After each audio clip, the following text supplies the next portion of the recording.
देखिए हम जहाँ तक मुज़ाकरात का ताल्लुक़ है तो सूबे के इश्यूज़ पे हम ज़रूर उनके साथ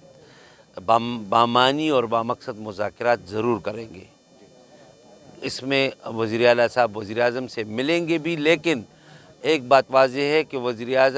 आला वज़ीर आज़म से इसलिए नहीं मिलेंगे कि वहाँ पे फ़ोटो सेशन हो। वहाँ पे हमारे हुकूक हैं वो हमें उसका पूरा जो हमारे आइनी हुकूक हैं, जो आइन ने हमें दिए हैं, हमारे सूबे के जो राइट्स हैं, तो उन राइट्स के हवाले से हम किसी किस्म का कंप्रोमाइज़ नहीं करेंगे, न सिर्फ खाली खोली वादों पे हम जाएंगे। अगर ये रास्ता ना हो तो फिर आपको पता है कि हम सुप्रीम कोर्ट से भी रुजू कर सकते हैं, हम अदालती रास्ता भी इख्तियार कर सकते हैं, और इसके अलावा और भी जो तरीके हैं वो हम इस्तेमाल करेंगे। और आपको पता है कि खैबर अपोजिशन को भी अगर ज़रूरत पड़ी तो हम अपने साथ लेकर, क्योंकि ये किसी की ज़ात का मसला नहीं है, ये हमारे सूबे की राइट्स का मसला है, और इसमें हर हद तक इंशाअल्लाह हम जाएंगे, लेकिन हम तमाम आइनी और कानूनी रास्ते जो हैं उनको इख्तियार करेंगे। सर, क्या विजन है वज़ीर आला अली अमीन गंडापुर साहब का सूबे की तरक्की के लिए, क्योंकि पहले से 1000 अरब हम पर कर्जा है और लोग जो है वो बहुत ज़्यादा पिसे हुए हैं महंगाई से, बेरोज़गारी से, कारखाने नहीं है, तो इस हवाले से हुकूमत का क्या विजन है? आप एक अहम रुकन भी है और साथ साथ पार्टी के भी अहम अहदेदार रहे हैं, तो सूबाई हुकूमत का विजन इस हवाले से क्या है? देखिए मैं आपको एक बात बता दूं कि हम मसाइल तो पूरे पाकिस्तान के अंदर हैं। जी। पाकिस्तान की मरकज़ी हुकूमत या हमारा जो मरकज़ी रियासती ढांचा है उसके अंदर जहाँ तक कर्ज़ों का ताल्लुक़ है तो वो तो आपको पता है कि पाकिस्तान कर्ज़ों के अंदर जकड़ा हुआ है, और हमारे इमरान खान साहब जो हैं वो सिर्फ़ इसी गुनाह के मुर्तकिब हुए हैं। पहले दिन से लेकर के वो कहते हैं कि पाकिस्तान में का जो ये कर्ज़ा है ये इस तरह हम मज़ीद कर्ज़े लेते जाएंगे तो इस तरह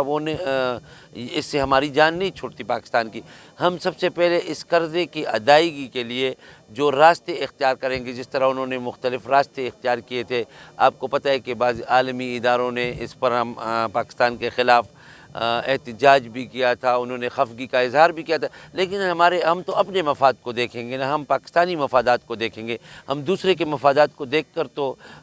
और अब उससे अपनी तरक्की जो है वो रोक कर अगर हम कोई मकासद हासिल करना चाहते हैं तो वो आर्जी मकासद हो सकते हैं, वो परमानेंट मकासद नहीं हो सकते। तो हमने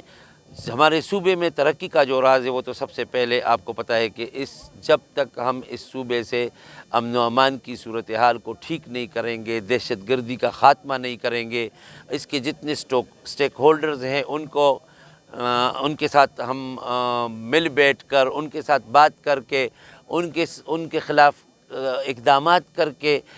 तब ही जाके जब अमन होगा तो फ़ॉरेन इन्वेस्टमेंट भी यहाँ पे आएगा, कारोबार भी यहाँ पे लोग करेंगे। अब हमारे अपने लोग जो हैं वो यहाँ से भाग रहे हैं दहशत गर्दी की वजह से, अमन व अमान की ख़राब सूरत हाल की। तो पहला जो इशू है वो ये है, जो अमन व अमान का है। और फिर उसके बाद आपको पता है कि आबादी के लिहाज से भी हमारा बहुत बड़ा मसला है। आबादी का कंट्रोल जो है ये भी जब तक हमारा मेन वो नहीं होगा तो फिर भी तरक्की के रास्ते में बढ़ती हुई आबादी जो है ये बहुत बड़ा रखना है उसके रास्ते में। तीसरी बात जो है वो हम अपनी मईशत को अपने पाँव पर खड़ा करने के लिए, कर्ज़ों के बोझ से आज़ादी हासिल करने के लिए हमें कौम को कौमी सतह पर और पाकिस्तान का जो अमीर तबका है उसको बहुत बड़ी कुर्बानी देनी पड़ेगी, और हमें